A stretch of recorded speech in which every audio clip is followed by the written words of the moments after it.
Vamos de química orgânica nessa? Tenho 4 estruturas aqui, a pergunta é qual é a ordem crescente de força básica. Esse é o tipo do problema que o sujeito olha e fala assim, por onde que eu começo, hein? Bom, por onde começa? Força básica quer dizer tendência de ser protonado, de receber um H+. Força básica, caráter básico. Primeira coisa que eu vou prestar atenção é no par eletrônico do nitrogênio. Então tem um par eletrônico do nitrogênio e o H+, ele vai se ligar ali. É ali que a estrutura vai ser protonada. E aí eu vou pensar em duas coisas. Primeira, qual é a disponibilidade desse par eletrônico para receber esse H+, para se ligar esse H+. Se ele estiver mais disponível, a tendência é de ser uma base mais forte. Se ele estiver menos disponível, uma base mais fraca. Segunda coisa que eu vou prestar atenção, depois que o H+ for recebido, cada estrutura se transforma num cátion, num íon positivo, que vai estar protonado no nitrogênio. A pergunta tem a ver com esse cátion, ele é estabilizado por algum fator? Ou ele é instabilizado por algum fator? E aí a gente vai avaliar em função da estabilidade, da instabilidade, dos fatores que podem contribuir para isso. Então vamos analisar primeiramente essas 3 que estão do lado esquerdo. Essa é uma estrutura, uma amina, onde eu tenho um nitrogênio sp3. Nessa hibridação sp3, existem 4 orbitais híbridos. sp3 resulta 4 orbitais híbridos. E para que são usados os orbitais híbridos? Para as tais de ligações sigma, ou para alojar pares eletrônicos não ligantes. Perceba que esse nitrogênio faz 3 ligações sigma, uma com esse carbono e uma com hidrogênio. E tem um par não ligante para ser acomodado, por isso que ele é um sp3. No caso da amorfolina, a mesma coisa, eu tenho esse nitrogênio sp3 fazendo 3 ligações sigmas e tendo um par eletrônico não ligante. Já no caso da piridina, a coisa muda.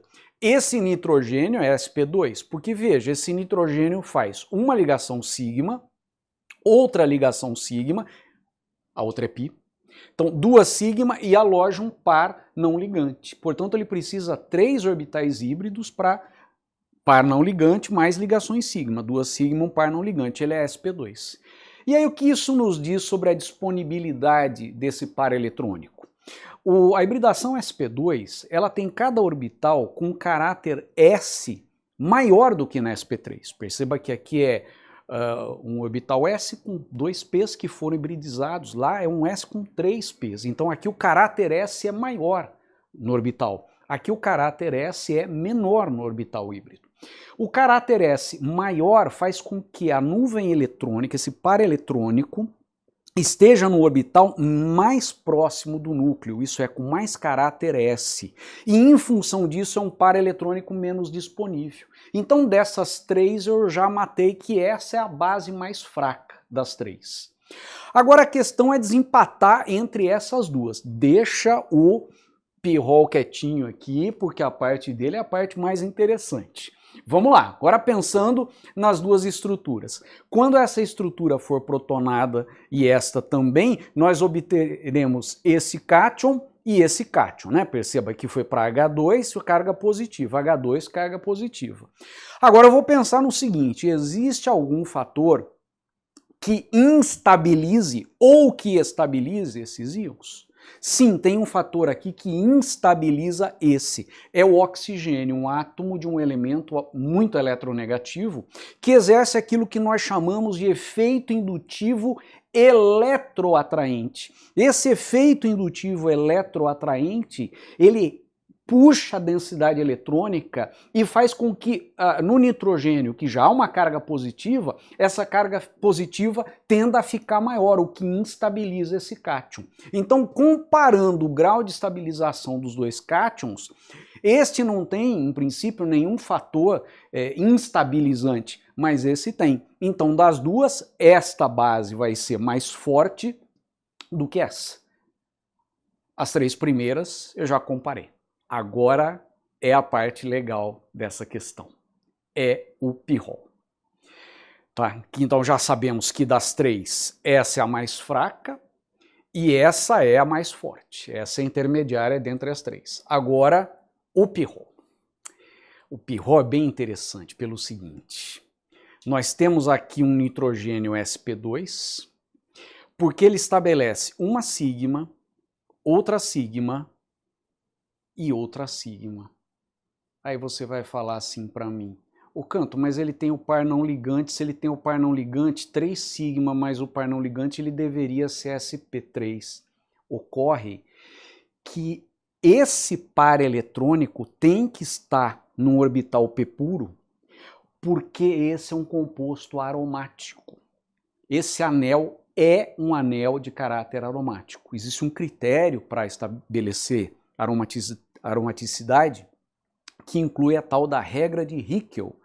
E nessa regra, quando existem 6 elétrons π nesse tipo de anel, há caráter aromático. E o caráter aromático, ele é estabilizador da estrutura. Veja o caso do benzeno, né, que é um caso de uma molécula estabilizada em relação a um ciclo hexatriênio imaginário que não tivesse esse caráter aromático. Esse par eletrônico, os 2 elétrons aqui, são parte do sistema de 6 elétrons π. Consequentemente, quando isso aqui for protonado, se isso aqui fosse protonado, aconteceria o seguinte: a entrada desse hidrogênio comprometeria esse par na ligação com esse segundo H+, né, nesse H+, que chegou, esse segundo hidrogênio, e isso remove esse par do anel, portanto, quebra a aromaticidade. E essa perda da aromaticidade faz com que isso aqui seja extremamente desvantajoso. Em outras palavras, essa substância não tem uma tendência expressiva de receber o H+. Então, respondendo, nós podemos colocar as bases nessa ordem crescente. E se você não se convenceu, fala, mas esse raciocínio, vamos ver os PKBs. O PKB aqui é 17,8, aqui é 8,8, 5,5, 2,9. Essa base é significativamente mais forte que as outras. Isso não foi impactante? Então vamos pensar, pega o PKB, que é menos log de KB, e pensa no KB. Essa amina, ela tem um K da ordem de 10 a menos 3. Compara com a amônia. A amônia é uma base fraca e o KB da amônia é 10 elevado a menos 4,7. E aqui é, portanto, quase 10 a menos 3, isso aqui é maior, inclusive, que 10 a menos 3, é uma base mais forte do que a amônia. Essa é uma base mais fraca que a amônia.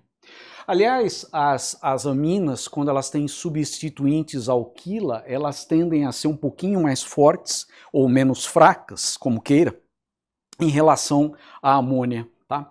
E elas todas ficam aí numa faixa de PKB que não varia muito, fica dando mais ou menos uma unidade, então elas praticamente empatam entre si. Aqui eu tenho um fator instabilizante, portanto é uma base bem mais fraca. Essa é uma base significativamente mais fraca, e essa, olha que vergonha, é quase 10 a menos 18, ela é mais fraca do que a própria água como base. Espero que você tenha gostado de mais essa, e na próxima postagem tem mais. Até lá!